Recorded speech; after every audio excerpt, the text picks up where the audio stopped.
There's a distinction that doesn't get made clearly enough in conversations about healing, and it's the difference between understanding your trauma and actually healing from it. These are not the same thing, and confusing them is one of the most common reasons people feel stuck despite doing genuine work. So let's look at what each one actually is.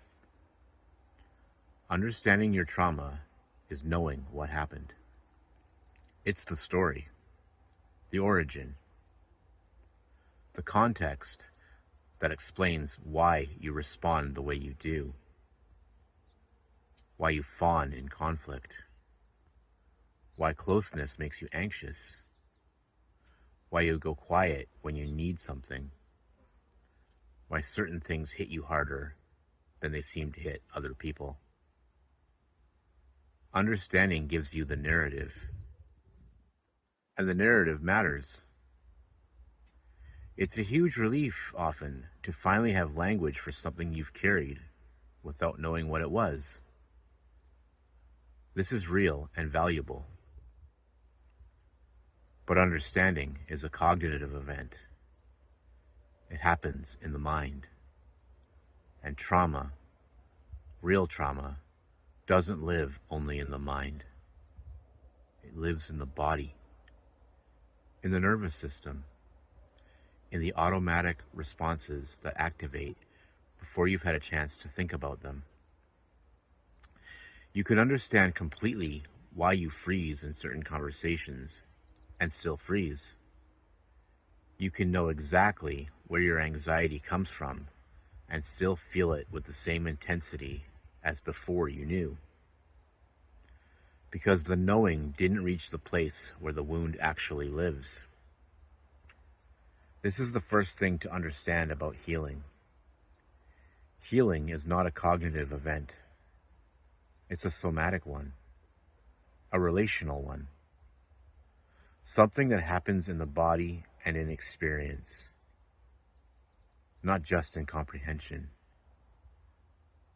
The second thing is that understanding can sometimes create the illusion of movement without the movement itself. When you have a framework for your experience, when you can explain your attachment style, name your triggers, trace your patterns back to their source, it can feel like progress. And in some ways it is. But it can also become a way of staying close to the wound without actually going through it. Analysis as a buffer. Understanding as a way of being near the pain without having to feel it fully. This isn't conscious, and it isn't a failure. It's a very intelligent protective strategy, but it's worth naming. Because the people who are most fluent in the language of trauma are sometimes the ones who are furthest from healing it. Not because knowledge is bad, but because knowledge became the destination rather than the starting point. The third thing is what healing actually requires. It requires the body. Not just the story of what happened, but the felt sense of it. The places in your body where it still lives.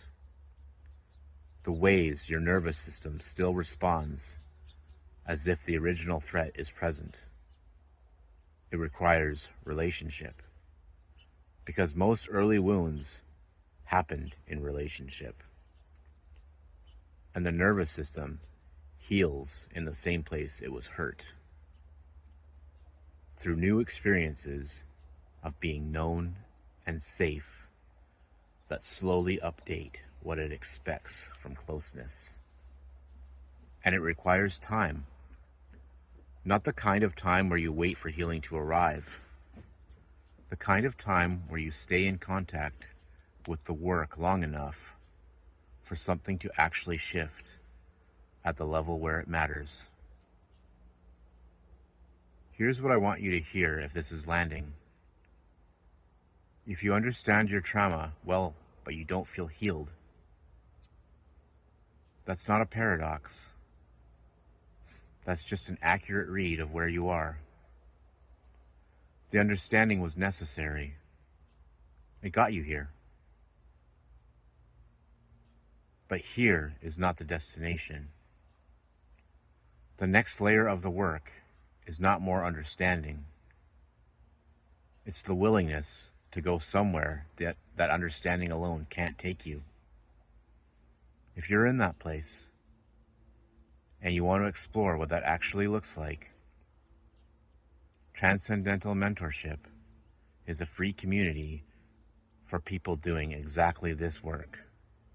The link is in the description. Deeper understanding, real change.